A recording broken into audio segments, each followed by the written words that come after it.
Nggih. Assalamualaikum warahmatullahi wabarakatuh.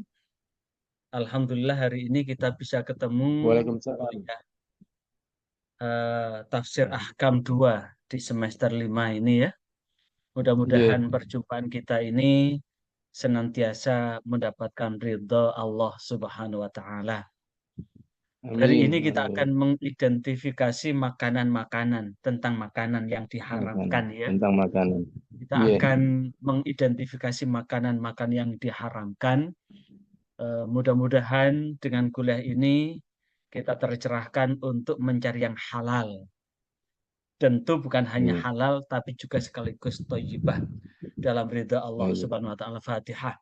A'udzubillahi Amin. minasyaitonirrajim. Bismillahirrahmanirrahim. Bismillahirrahmanirrahim. Bismillahirrahmanirrahim. Alhamdulillahirabbil alamin arrahmanirrahim maliki yaumiddin. Ar-Rahmanir-Rahim. Iyyaka na'budu wa Maliki iyyaka yaumiddin. nasta'in. Shiratal mustaqim. Iyyaka na'budu wa Shiratal iyyaka ladzina an'amta nasta'in. 'alaihim Ihdinas ghairil maghdubi siratal 'alaihim mustaqim. waladdallin. Shiratal Amin.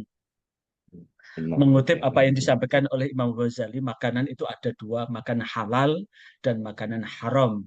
Halal itu ada dua macam, halal zatnya dan halal cara memperolehnya. Haram pun begitu, ada haram zatnya, ada Ya. haram memperolehnya. Maka tentu ada makanan yang halal, namun cara memperolehnya haram, maka pun haram dimakan. Taruhnya apa ini? Ini adalah teh. Teh ini kalau Eh. dibeli dengan uang yang halal, maka jadinya teh ini halal. Ini adalah gula, kopi. Ini adalah gula, kopi. Gula, kopi ini kalau cara memperoleh ini secara zat adalah halal, tapi kalau cara Halal. memperolehnya haram, maka yang halal ini jadi haram. Taruhlah saya ambil dengan cara mengutil atau mencuri. Maka tentu kita Nggih. akan berbicara berkaitan dengan ini. Berkaitan, kita akan mengidentifikasi dari ini. Dan sebelum saya lanjutkan, saya foto dulu ya. Saya foto dulu Nggih. untuk menjadi laporan dan tolong nanti dihubungi teman yang lain untuk bergabung, Nggih. untuk bergabung. Eh,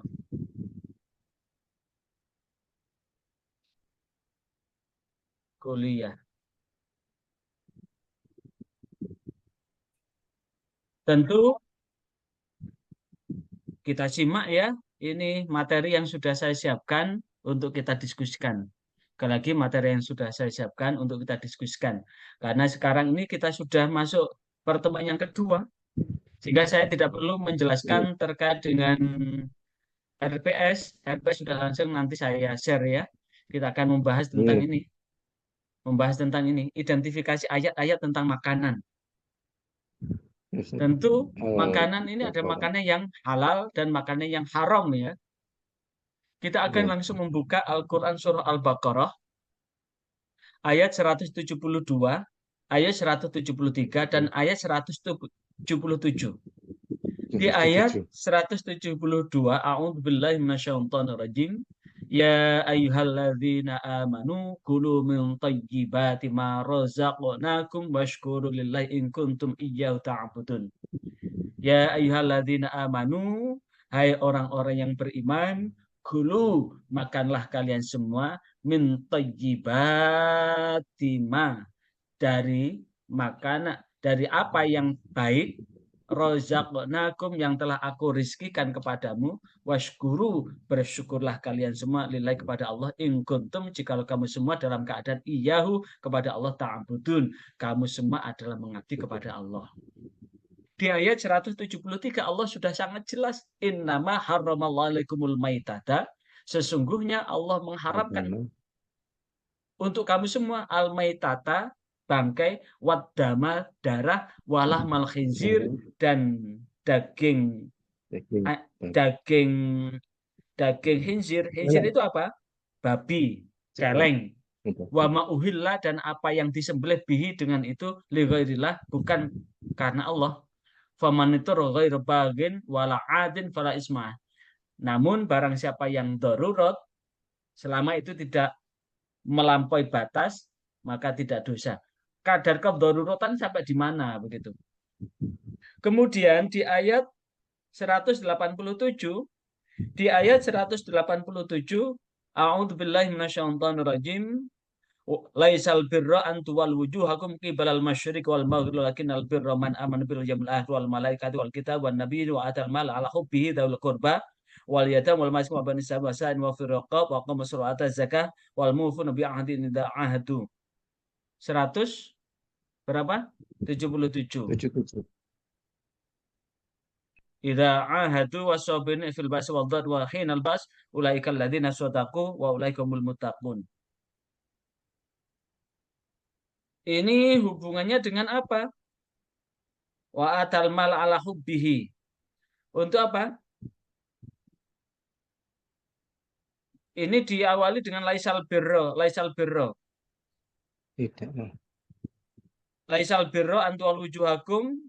Kebajikan itu bukanlah menghadapkan wajahmu kibalal masyriqi ke arah timur wal maghrib arah barat wal minal birra, akan tetapi kebajikan itu adalah man amana billah, orang yang beriman kepada Allah, wal yaumil akhir, hari akhir, wal malaikah, malaikat, wal kitab, dan kitab Allah, wa nabiyyin, nabi-nabi Allah, adal mala, dan orang yang memberikan hartanya ala hubbihi, dari apa yang dicintai, dawil kurba, kepada kerabat, wal yatama, yatim, wal masakin, orang miskin, wa bin sabil, wasain, orang yang meminta-minta, wa fir riqab, orang yang dalam membebaskan budak sahaya, wa qoma shalah, orang yang menegakkan, wa ata zakah, menunaikan zakat, wal mufu nabi ahdihim, orang yang menunaikan janjinya, idza ahdu, jikalau berjanji, wasabirin, orang yang bersabar baksa, dalam apa?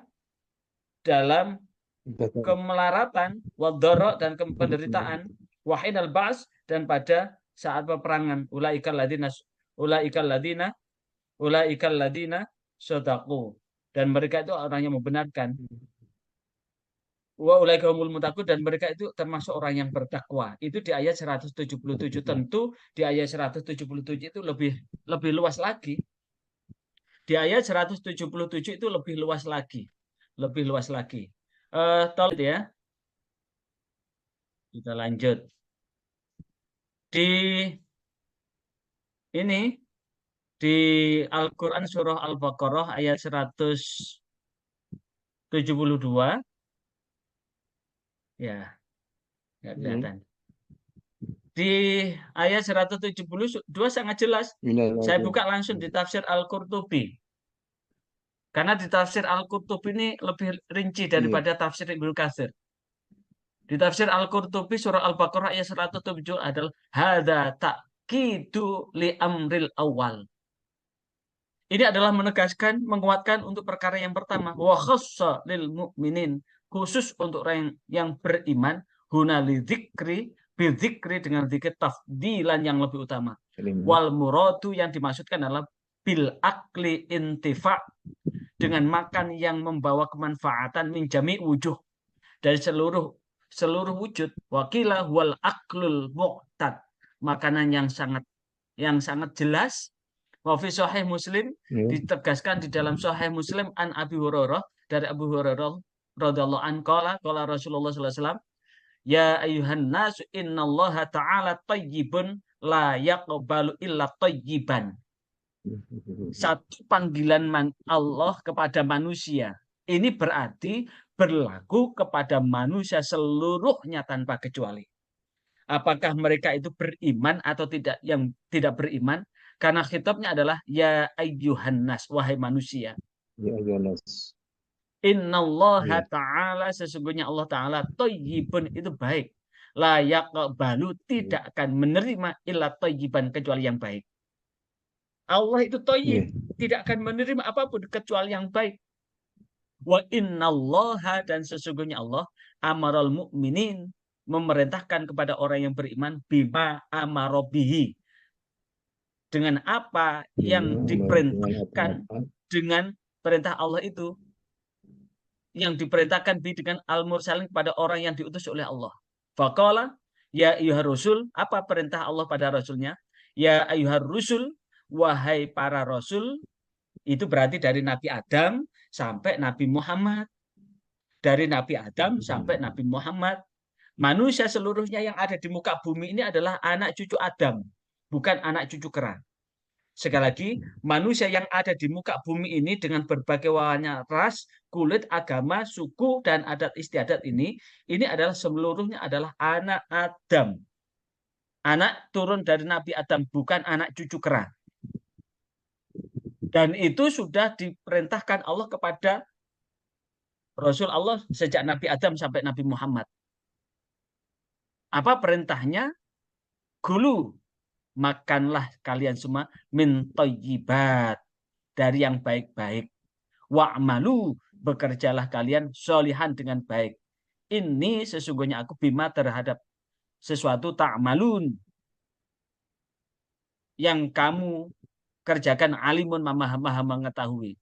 Jadi Allah memerintahkan kepada para rasulnya untuk mengajak kepada umatnya, termasuk kalau Nabi Adam kepada anak cucunya, berarti kepada manusia tanpa kecuali apapun agama.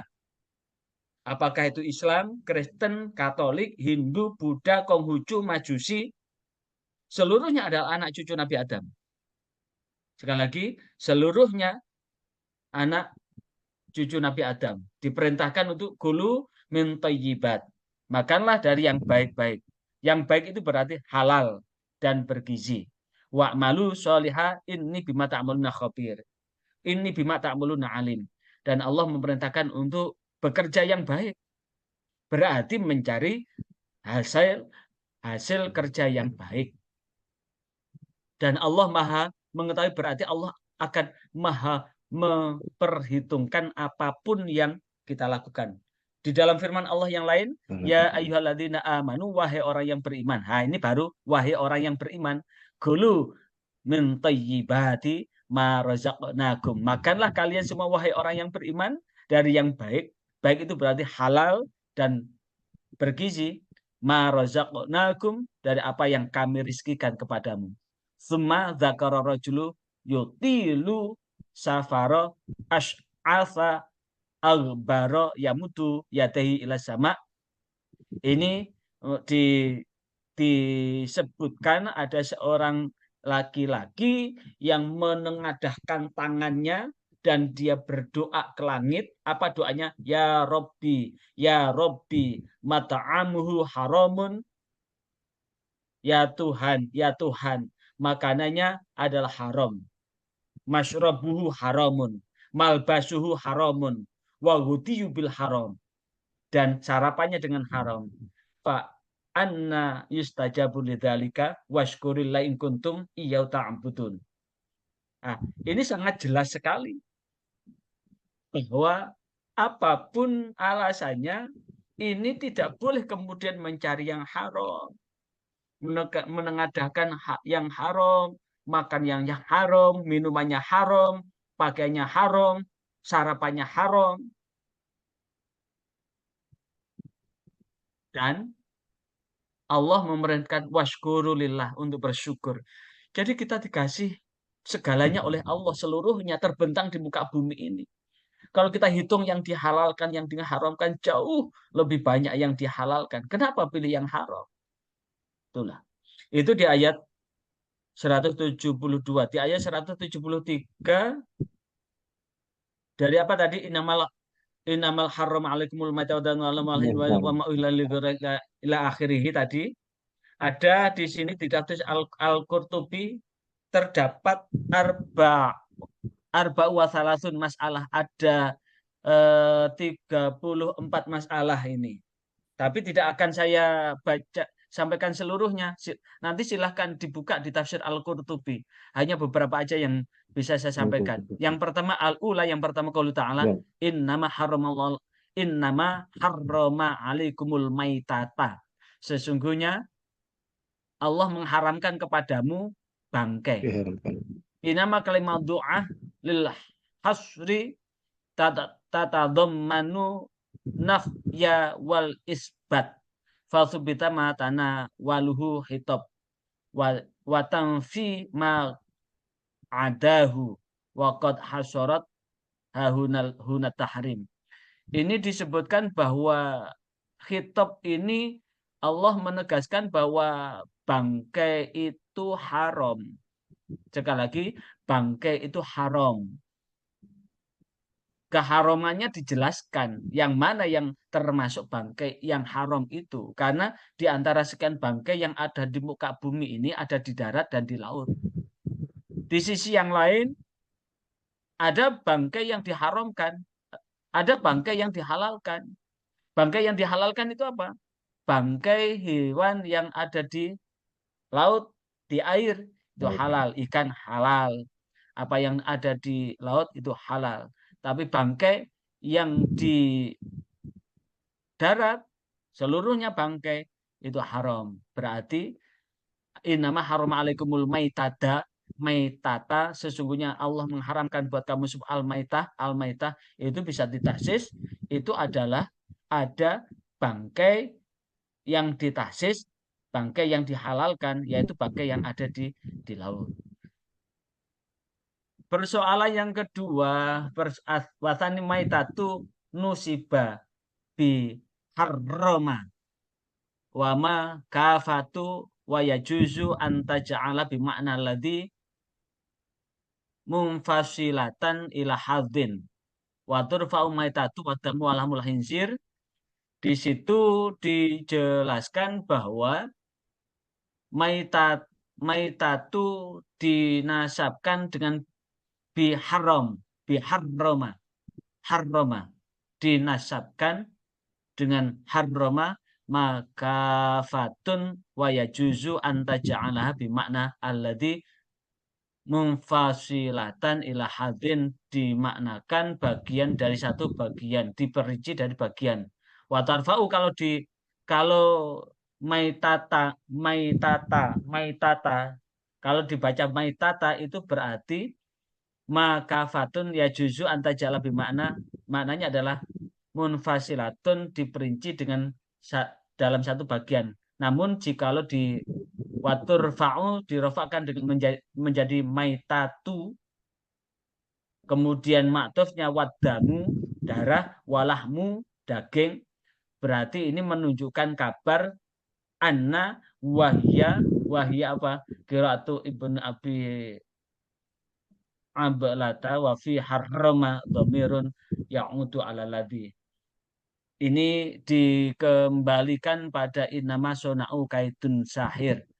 Kemudian berkaitan dengan maitah wa imma ala khobar an inna wa qara Abu Ja'far bin Kok ini dibaca dengan mayyitata bitasydid mayyitata. Kalau mayit itu kan hubungannya dengan manusia yang meninggal, mayit. Jadi ada beberapa yang membaca tentu dengan bacaan ada yang maitata, maitatu, mayyitata tentu makna itu akan berbeda-beda. Dan ini dijelaskan panjang lebar di dalam tafsir Al-Qurtubi berkaitan dengan pemaknaan itu. Kemudian di wasalis maitatu ma farokot huruhu min ghairi zakatin mimma yudbahu. Maksudnya adalah maitatu itu bangkai itu adalah yang ketika memisahkan jasad dengan rohnya min ghairi zakatin, tanpa dibersihkan dari mimma yudbahu, dari yang disembelih. Artinya kalau ada binatang yang matinya tidak disembelih atau disembelih bukan karena Allah, maka itu akan jadi maitah atau bangkai. Misalkan ada ayam kelelekan pentol begitu, dan ayam itu mati, maka matinya ayam itu menjadi maitah.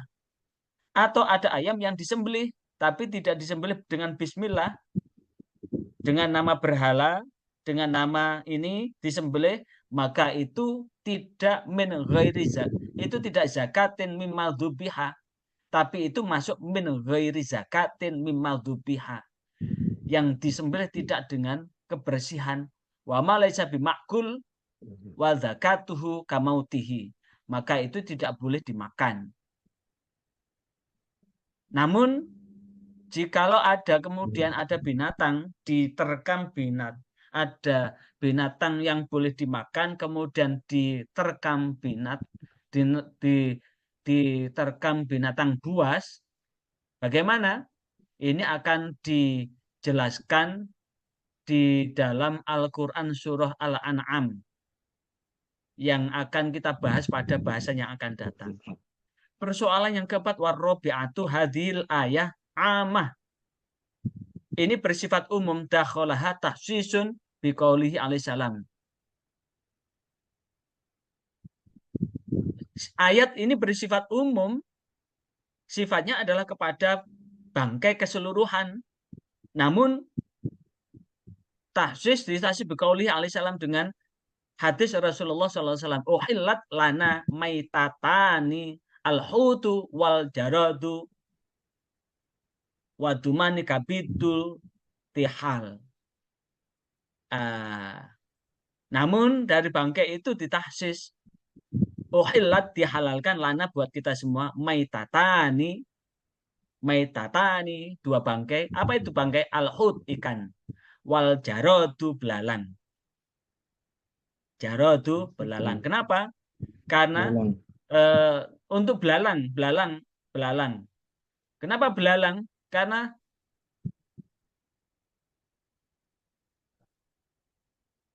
belalang itu beda dengan binatang yang lain, tidak punya darah yang perlu dialirkan.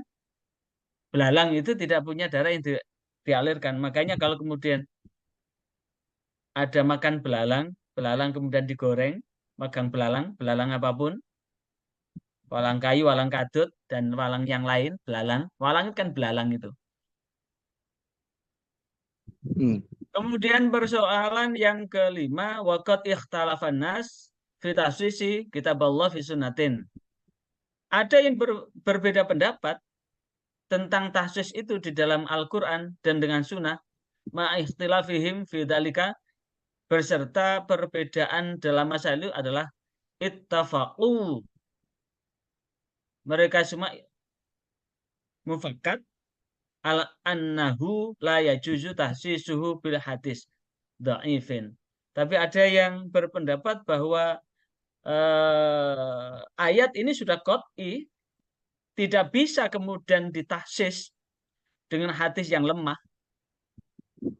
Seperti yang disampaikan oleh Ibnul Arabi, qad yustadallu ala tahsisi hadil ayah. Sungguh sudah dicarikan dalil atas ketahsisan dengan ayat ini juga bima fi sahihi Muslim, dengan hadis sahih yang diriwayatkan oleh Imam Muslim min hadisi Abdullah bin Abi Aufa, dari hadis yang diriwayatkan oleh Abdullah bin Abi Aufa, qala ghazawna ma'a Rasulullah sallallahu alaihi wasallam, kami telah berperang bersama Rasulullah SAW sabah ghazawat, dalam 7 perang, kunna nakul al-jarad. Sungguh kami makan al-jaradu, al-jarada.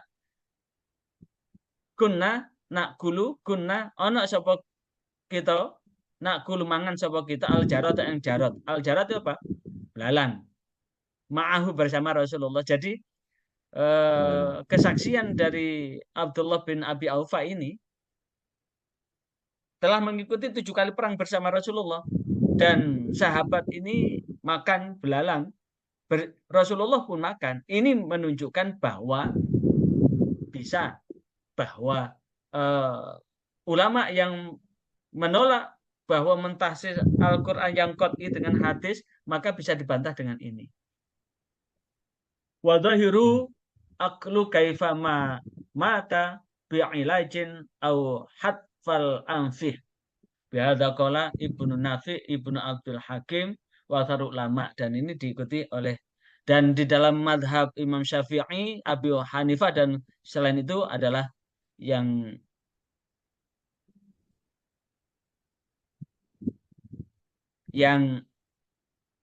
juga berbeda dengan dari Imam Malik, jumhur pengikut Imam Malik, min akli in mata hatfa anfi. Itu persoalan yang kelima. Persoalan yang keenam sekarang. Talafal ulama hal yajuzu ayung tafa'a bil maitati au bisain min najasat. Ini juga eh, berbeda ulama tentang kebolehan memanfaatkan bangkai dengan sesuatu dari yang najis. Memanfaatkan bangkai atau sesuatu dari yang najis. Bagaimana memanfaatkan bangkai? Dari bangkai itu kan ada kulitnya. Sekali lagi, dari bangkai itu ada kulitnya. Apakah kemudian ketika ada sapi mati tanpa disembelih, bagaimana memanfaatkan kulitnya? Ini ada beberapa perbedaan. Ada yang ketika sapi itu sudah mati, kulitnya pun tidak boleh dimanfaatkan karena itu masuk najis. Tapi ada yang berpendapat bahwa walaupun sapi itu sudah mati dan matinya itu mati kelelekan pentol tadi, pentol yang besar sehingga menyumbat kerongkongannya sehingga tidak bisa bernafas, kemudian diambil kulitnya, kulit ini bisa suci setelah disamak. Tapi ada yang menyatakan bahwa dari apa yang yang ada ini tidak boleh dimanfaatkan. Dasarnya apa?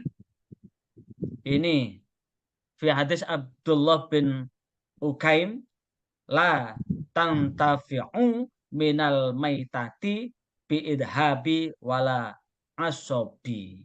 Tidak boleh memanfaatkan dari bangkai itu. La tantafi'u minal maitati bisyai'in. Dari yang lain tidak boleh kalian semua memanfaatkan dari bangkai sesuatu pun. Sesuatu pun. Sesuatu pun. Karena hurrimat alaikumul maitata wadamu. Telah diharamkan kepadamu bangkai dan darah. Wajahan min wajihin. La yajuzu. Dan itu tidak. Tapi ada yang berpendapat boleh dengan disamak. Persoalan yang ke sapi itu ini ke sapi. Sebentar. Hadis ke-6 tadi ya. Ke-6. Ketujuh. Sekarang ketujuh. Wa amman naqatu idza nuhirat. Bagaimana dengan leher yang ketika idza nuhirat ketika disembelih au baqaratun sapi au syatun au kambing idza dubiha. Ini mau habis kurang 10 nanti kalau mati dinyalakan lagi ya. Zoom-nya dinyalakan lagi kalau mati ya. Idza dubihat jika sembelih wa kana fi batniha janin mayitun fajaizun akuluhu min ghairi.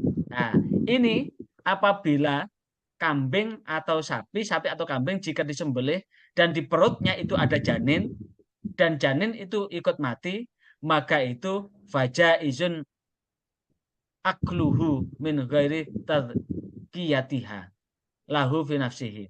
Maka janin yang ada di perut sapi atau perut kambing itu ikut halal karena penyembelihannya ikut penyembelihan induknya. Jadi kalau ada kambing dikira kambing ini kekenyangan makannya atau sapi ini dikira kekenyangan makannya kemudian tetap disembelih walaupun perutnya besar, begitu kemudian diteteli ternyata di perutnya ada pedetnya atau ada cempenya, maka pedet atau cempe yang ada di perut sapi atau kambing yang disembelih itu jadi halal. Wa dzalika anal janinu idza kharaja minha ba'da dzubiha mayitan. Karena janin itu keluar setelah itu disembelih. Sehingga dianggap jaro majrol adwin minal a'dha'iha. Itu dianggap bahwa darahnya itu sudah keluar dari anggota tubuhnya. Karena itu masuk menjadi satu tubuh itu. Wa mimma yubayyinu dzalika lau ba'a fi batniha tabi'an lahu kasairin a'dha'iha. Itu. Makanya ini disebutkan anak Rasulullah SAW ditanya Rasulullah SAW, bahwasanya Rasulullah SAW sebagaimana diriwayatkan oleh Jabir radhiyallahu anhu Rasulullah SAW, bahwasanya Rasulullah su'ila, ditanya anil baqarah, tentang sapi, wana syatin, dan kambing, tudbahu yang disembelih, wana kotu yunharu, dan di situ telah disembelih, fi batniha, di dalam perutnya ada janin mayitun yang mati. Faqala in syi'tum fakuluhu. Jika kamu kolu, itu berarti tokal. Wa in syi'tum, jika kamu ingin untuk memakannya, fakuluh, maka makanlah. Li'anna zakatun ummihi. Karena itu bersih seperti bersihnya induknya. Sebagaimana dikeluarkan oleh Imam Abu Dawud, makna fi hadisin Sa'id al-Khudri wa huwa nassun la tuhmal. Wa sa'idil hadza mazidun bayan fi surah Al-Maidah, dan itu diterangkan di dalam Al-Qur'an surah Al-Maidah yang lebih terrinci. Kemudian persoalan tafsir yang ke-8, ikhtalafa riwayatu an Malik fi jildil maitah. Nah, ini ada perbedaan riwayat dari Malik tentang kulit bangkai, hal yadhur tiba aula, apakah kulitnya binatang ini suci enggak, bidiba dengan disamak, annahu la yadhur, ada yang mengatakan tidak suci. Faruwiya annahu la yadhur, tidak suci, wala tahirun, tidak, wala zahirun, tidak zahirnya mazhab dari mazhab mana ini, mazhab Malik. Waruwiya annahu yadhur, bahwasanya itu adalah suci, liqaulihi alaihissalam, dasarnya adalah ayyuma ihabin dzubiha faqat tahura, bahwa ketika binatang itu disembelih maka kulit juga suci. Tapi pendapat lain tidak suci, karena itu adalah juz'un minal maitah, itu bagian dari ini,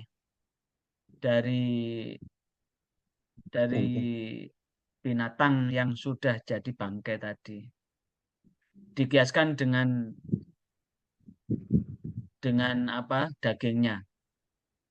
Ini bi'anahu juz'un minal maitati lau ukhidha minha lau ukhidha biha fi halin hayatin kana najisan. Nah, ini jikalau ada ini yang kita bahas tadi, ada sapi yang tidak disembelih, kemudian apakah kulitnya ini suci atau tidak, dengan disamak begitu. Dengan disamak. Nah, ketika binatang itu disembelih, maka secara otomatis tanpa disamak pun itu suci. Tapi ada yang berpendapat, bagaimana kalau itu tidak disembelih kemudian mati? Apakah kulitnya itu suci? Maka ada yang berpendapat bahwa kulitnya itu ikut najis karena dagingnya pun najis, walaupun disamak. Tapi ada yang berpendapat, walaupun itu kulitnya dagingnya najis, kalau kulitnya itu sudah disamak, maka kulit itu sudah jadi suci. Contoh ini sebetulnya sapi-sapi yang diimpor dari Australia, apakah kemudian sapi-sapi itu disembelih secara Islam? Wallahu a'lam. Kalau mereka itu non-Muslim, tentu penyembelihannya juga non-Muslim. Faktanya, beberapa pabrik kulit, pabrik sepatu, pabrik tas, itu impor kulitnya dari sana. Dari negara-negara yang menyembelih sapi itu tidak secara Islam. Maka inilah yang kemudian, jika kemudian memakai pendapat pertama, tentu hati-hati beli tas kulit, sepatu kulit, jaket kulit. Kenapa? Wong menyembelihnya juga tidak secara Islam, maka itu menyebabkan juga kulitnya juga najis. Tapi kalau kemudian memakai pendapat ini, kalau selama itu disamak, maka itu ketika jadi jaket kulit itu suci ketika sudah disamak. Jadi tasnya suci, dari sabuknya suci. Nah, tentu ini akan menjadi khazanah untuk apa? Kalau suka ambillah, kalau tidak suka ya tinggalkanlah. Ini persoalan yang ke-8 tadi. Kemudian persoalan yang ke-9, tafsir yang ke-9. Wa amma sya'rul maitah, bagaimana dengan bulunya bangkai? Wasufufuha fatahirun. Sifatnya kulit, sifatnya rambutnya ini suci. Contohnya wol. Tahu wol? Wol itu dicukur dari domba yang hidup. Kalau kemudian rambutnya ini masuk dalam kategori bangkai, maka tentu petani-petani wol itu ketika hendak memanen rambutnya domba wol itu, maka tentu domba wol itu disembelih dulu. Nah, jikalau kemudian rambut ini walaupun itu bangkai dan rambutnya sifatnya adalah suci, maka pakai ini. Tapi ada yang menegaskan bahwa ketika binatang yang suci itu menjadi bangkai, rambutnya pun ikut tidak suci. Tapi kalau kemudian kita pakai yang lain dengan pakaian wol itu, maka bisa juga menjadi suci.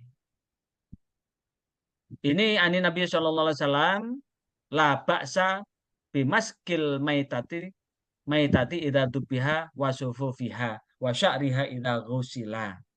Tidak apa-apa bimaskil dengan maitah bangkai idza tubiha apabila disembelih wasufu fiha dan bulunya wasufu fiha bulunya wasya'riha rambutnya idza ghusila apabila dibersihkan, disucikan. Jadi cukup disucikan saja. Enggak apa-apa dari bangkai itu apabila najisnya sudah disucikan. Illa annallahma, kecuali jikalau itu dagingnya lama karena najisan idza halil hayah. Kecuali bangkainya, karena bangkainya itu najis. Di fi hali hayatin kana kadzalika ba'dal mauti. Fajibu ayakunu sufufu hilafan fi. Kita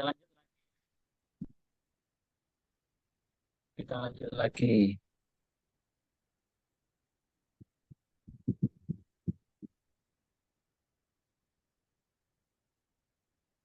Kita lanjut lagi ya.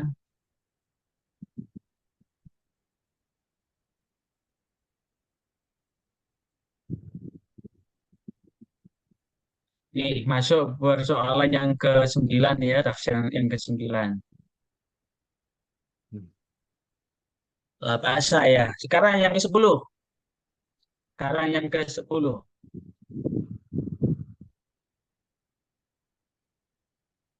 Yang ke-10 sekarang. Yang ke-10. Asyirah. Wa amma ma waqa'at fihil fa'ratu falahu halatan. Bagaimana jikalau itu al-fa'ru serigala ya halat yatakunu nijatin fa'ratu hayatan wa tahirun.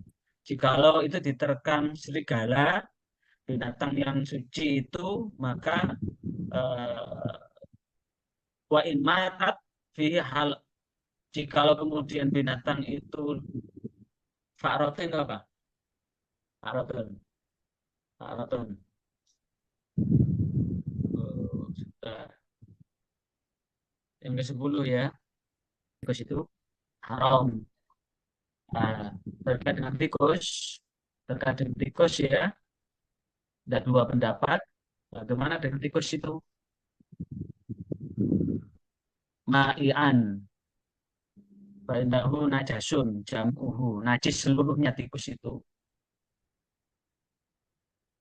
Kalau yang cair. Kalau jamit, kalau jamit itu berarti keras. Bainana yang justru ma jawaroha bisa menjadikan najis yang lain.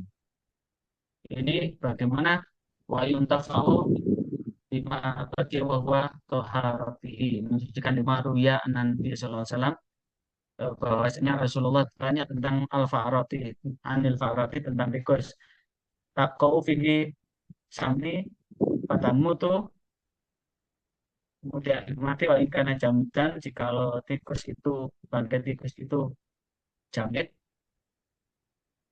maka fatrohu mahaulahu maka fitrah itu buanglah mahaulah apa yang ada di sekitarnya. Paling nama ian jikalau cair bariku maka dibuang kabeh. Dan itu ulama ini berbeda pendapat. Ikhtilaf ulama fi ida usila apabila dibersihkan layat huruf bil ghusli itu tidak bisa suci dengan di di di basuh itu karena itu bagian dari najis diserupakan dengan darah, homer, kencing dan seluruh barang-barang najis terkait dengan tikus itu. Nah, bangkai tikus itu hati-hati kalau di tandon itu ada bangkai tikus. Bangkai tikus itu bisa menjadikan najis itu aliran tandon itu. Jadi harus dibersihkan. Itu persoalan yang ke-10, persoalan yang ke-11 sekarang. Wa idza hakamna bi taharatil basir raja'a ila halatil ula fi taharati wasailul wujuhi intifa. Walakin la yabi'u hatta yubayyinu li anna dzalika ghaibun indan nasi tak bahu nufusuhu wa bidum may ya'taqidu tahrimahu wa najasatuhu. Nah, ini bagaimana dengan fitoharatil bagaimana hukumnya membersihkan mensucikan bangkai itu dengan membasuh maka kembali pada kondisi awal atas kesucian itu keseluruhan itu untuk dimanfaatkan. Kalau di awal itu sudahnya najis ya najis dan seluruh pendapat tentang pemanfaatannya. Karena itu walakin la yubi'uhu hatta yubayyinu maka tidak boleh menjualnya sampai jelas betul-betul jelas wa inna dzalika ghaibun indanas karena itu adalah bagian yang tidak nampak makanya kemudian ada ayam ayam ayam apa ya ayam yang udah bangkai dijual lagi ayam apa itu ayam apa namanya kan ada orang-orang mau cari keuntungan udah sapi itu sudah betul-betul mati kemudian diadat-adat dijual lagi maka menjualnya juga haram itu ayam begitu sudah jelas-jelas mati boleh sebelum disembelih tapi masih juga dibuat seakan-akan bahwa ayam itu disembelih ini yang perlu diantisipasi lagi beli-beli ayam yang ada di pasar itu ayam itu belum mati betul sudah dilemparkan ke dalam kandang yang berisi berisi air panas mendidih maka matinya bukan karena disembelih tapi karena kepanasan itu makanya kalau kemudian disembelih itu harus harus jelas itu dan itu akan menyebabkan najis. Waminhum itu tahrimahu dan itu meyakinkan akan keharaman dan kenajisanya kalau ya justru baik uhud dan tidak boleh menjualnya hatta yubayyinal ghaiba kasairil asya ma'ibah dan itu sekaligus jelas keseluruhan dari sesuatu yang telah dijual itu. Wa maqablal ghasili fala yajuzu bai'uhu bihalin. Makanya kalau kemudian jual beli daging ini harus hati-hati betul ya. Harus hati-hati betul dan premanisme dalam penyembelihan RPH rumah potong hewan kadang-kadang ngeri kita ngeri kalau kita lihat betul orang yang tidak tahu tentang fikih dan sebagainya. Kemudian di persoalan ke-12 persoalan ke-12 sekarang persoalan ke-12 Tanya tasyara italafa ila waqa'a fil fil min dari hayawan irun wa ghairuhu. Ini bagaimana dengan ukuran hewan berupa burung dan serupanya? Ini la yuk kalau mafil kitri wakot tanah jasa bimuhalatatil maitah. Ini burung pun berlaku untuk disembelih. Burung pun ini berlaku untuk disembelih. Bagaimana dengan ini? Dengan binatang yang tenggelam, yang tidak disembelih. Maka binatang yang tenggelam dan tidak disembelih itu juga masuk dalam kategori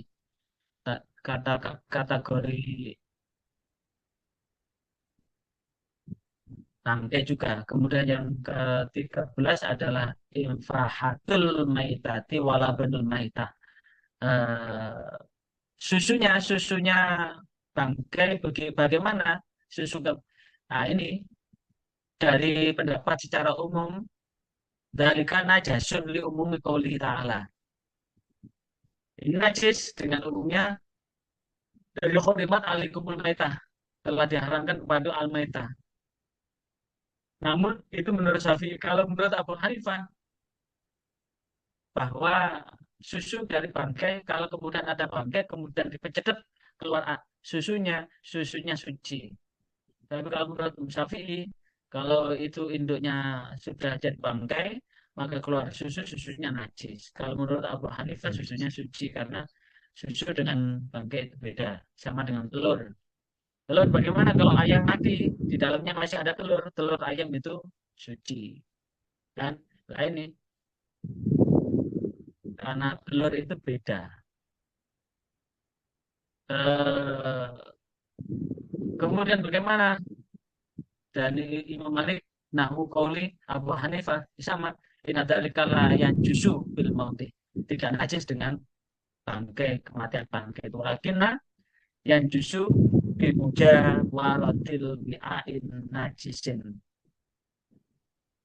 Tapi najis ketika keluar dari situ. Tapi itu bisa di, dibersihkan. Termasuk wakadhalika dajajah yang lucu minha untuk termasuk ayam itu yang keluar telurnya pada mautiha. Lianal bedok layyinatun hukmi ma'i fi hukmi ma'i itu. Kemudian berikutnya persoalan yang ke-13 ke-13 wa amma infahu. Oh ya, itu sudah tadi. Sekarang persoalan yang ke berikutnya.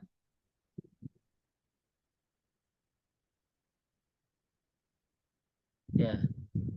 Dari ini barangkali ada yang ditanyakan sebelum kita sudahi ya.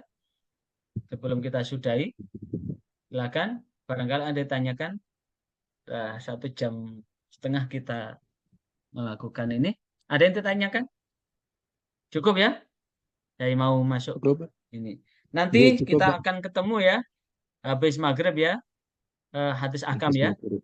Mari kita tutup dengan Ya, kafaratul majelis. Subhanakallahumma bihamdika. Asyhadu an la ilaha illa anta astaghfiruka wa atubu ilaik. Alhamdulillah. Wassalamualaikum warahmatullahi wabarakatuh.